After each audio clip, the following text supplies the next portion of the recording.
Habang nasa kustodiya ng National Bureau of Investigation, si dating Negros Oriental 3rd District Representative Arnie Teves, nabisita na siya ng kanyang ina at abogado. At live mula sa Pasay City, may unang balita, si James Agustin.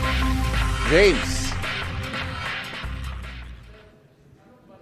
Ivan, good morning. Mahigpit yung seguridad na pinatutupad dito sa tanggapan ng NBI kung saan nga nagpalipas na magdamag si dating Congressman Arnulfo Teves Jr. Maghahating gabi kanina na dumating dito sa tanggapan ng NBI si Teves na bantay sarado ng mga otoridad. Nakasuot siya ng bulletproof vest, Kevlar helmet at nakaposas. Agad isinailalim sa medical check-up at booking procedure si Teves. Kinuha ang kanyang fingerprints at kinuhanan din siya ng mugshot para sa mga kasong 10 counts ng murder, 12 counts ng frustrated murder at 4 counts ng attempted murder. Para ito sa umano'y pagpatay kay dating Negros Oriental Governor Roel Degamo at siyam na iba pa noong March 4, 2023.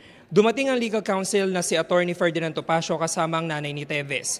Pinayagan silang makita ng personal at makakausap si Teves. Tumagal ng 1.5 oras ang naging pagbisita ni Attorney Topacio. Wala naman daw iniinda si Teves at nasa maayos siyang kalagayan.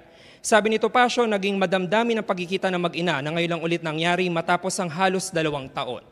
Samantala, Ivan, ngayong umagay na antabayan na natin yung paglilipat kay Teves sa NBI Detention Facility sa New Bilibid Prison sa Muntinlupa. At kumakalap pa tayo ng karagdagang impormasyon mula sa NBI kung nananatili pa ba dito sa kanilang tanggapan yung nanay ni Teves dahil ang namataan lamang natin na lumabas kanina bago mag-alas 2 ng madaling araw ay si Attorney Topacio.